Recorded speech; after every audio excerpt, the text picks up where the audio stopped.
I'm going to turn over proceedings immediately to Ed Patrick, who's the president of the Toronto Press and Media Club, and we will get underway with the induction of Lloyd. So, good evening, ladies and gentlemen, and Lloyd. This is the kind of evening it's going to be. We'll proceed with Lloyd's induction immediately, then we'll have a leisurely dinner during which we can swap legends, lore and lies. Over dessert, we'll induct Andy Walsh, and then we can relax. Without further ado, I'd like to introduce our special presenter this evening, Mr. Peter Mansbridge.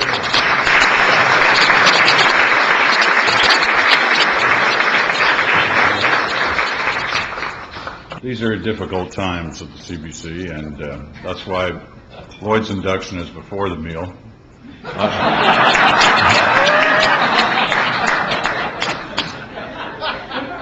They wouldn't even let me take the night off. We didn't have anybody who was willing to fill in. Yeah. Or was it I didn't want anybody to fill in? I can't remember. How does that work now? As some of you know, I don't live in Toronto. I live in a community about an hour and 20-minute drive outside of Toronto. It's a great town, and it has a lot of famous people who either reside in it, were born in it, or have passed through it over the years. But there's only one person, one icon from my city who has a park named after him, has his star on the sidewalk, is always talked about with a certain degree of reverence in our community, and that's Lloyd. So we gather tonight to honor his incredible contribution to our profession. And really, when you think about it, there aren't very many people, if any, in the television end of my industry that can match their records with what Lloyd accomplished in more than a half a century of broadcasting, starting at the little radio station in Stratford in the early 1950s, right up to and including still these days, but up to last year anchoring the CTV nightly news. A tremendous journalist and a great person who never shied away from helping his fellow colleagues on their road to journalistic success. So Lloyd, I'm pleased to be here, honored to be here, and present you with this wonderful plaque that is going to recognize your place in the Canadian News Hall of Fame. So please come on up. I'll flip it over.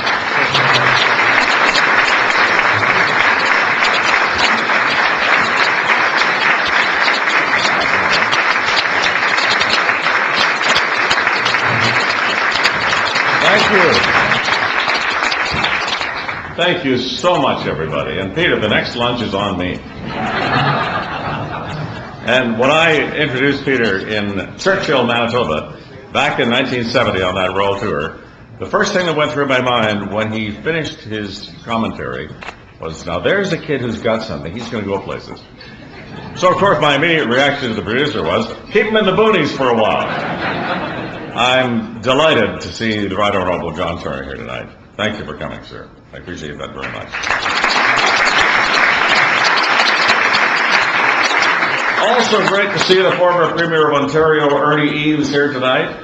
Ernie, you were one of the markers I used when I was trying to decide whether to step aside in 2011, because, you know, you knew when to fold it. When I started in broadcasting, I started because I had a passion for it and I wanted to do it, and it happened to be a job with a public profile.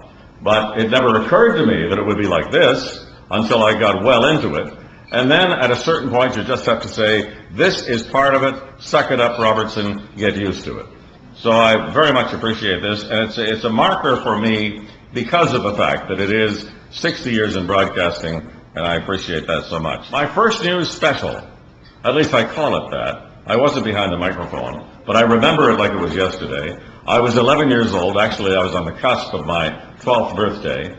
And the troops from the Perth Regiment were marching up Downey Street in Stratford. They were being welcomed home.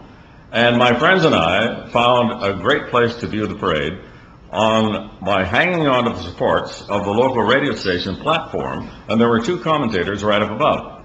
And I remember their names to this day, Ken Dugan and Ken Ellis. And when those bands came into view and started to play, and when the commentators started up, I was hooked. Right there.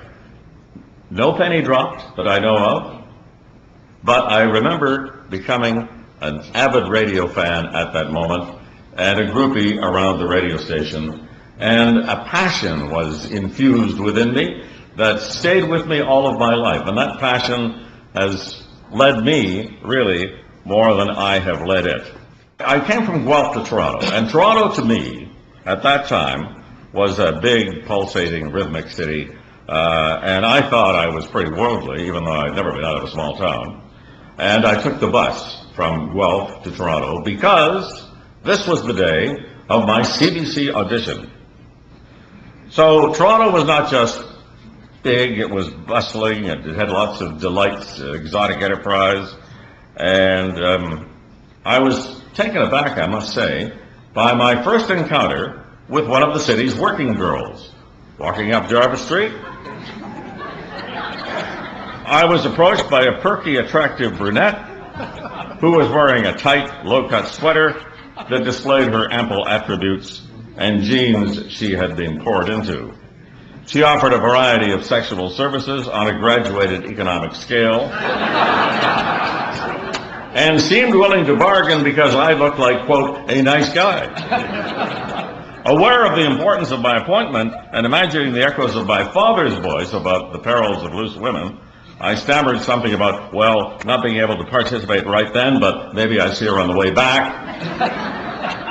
It was a dodge she recognized well, and she said, good luck with your whatever it is you're going to do. She was very pleasant, and you'll tell me about it on the way back. I promise I never saw her again. Then the challenges now, to be serious for a moment, are very different, of course. In the media revolution that has so many companies reeling, I've been around long enough to remember when the professional hand-wringers were crying that television, yes, it too, was a new medium, would make radio obsolete and bring about the end of the movies. It didn't happen, of course. Adjustments were made, some of them painful, and the various media learned to get along and, in fact, become interdependent. I believe this will happen again, and again, it could be painful. We know that the revenue-chasing ingenuity of media executives everywhere will be severely tested, and as old economic models break down, we'll have to find new ones. There are those who believe that the network anchor has become a redundant messenger. To me, this is getting way ahead of ourselves. YouTube, Facebook, and Twitter may provide the beginnings of documentation, but that's what they are. They're the beginning. Wikipedia may provide a starting point for research, but this kind of crowdsourcing, as we call it, is not a replacement. It is a supplementary or fragmentary glimpse, an early warning signal of what may be coming down the line. And surveys show that the public trust is with the traditional sources first. We are still in the communication business, after all, and when the dust settles, the public will still be looking for credible and authoritative sources and messengers, anchors, hosts, correspondents, to help them make sense of this confusing, complex, and interconnected world. And to the young people here, we're right back to where I started, more or less, because you have to multitask now. You have to be able to do it all. You have to be able to write, you have to be able to report, you have to be able to get on the air and report your newscasts and anchor newscasts. I thank you very much from the bottom of my heart for this honor tonight. I'm so pleased to be here. Peter, thank you again for your remarks. And have a good night, everybody. And I'm still around. I'm still doing W5 because I just can't stop completely, because I think if I stop, I'll flop. Thank you. Thank you, Ray.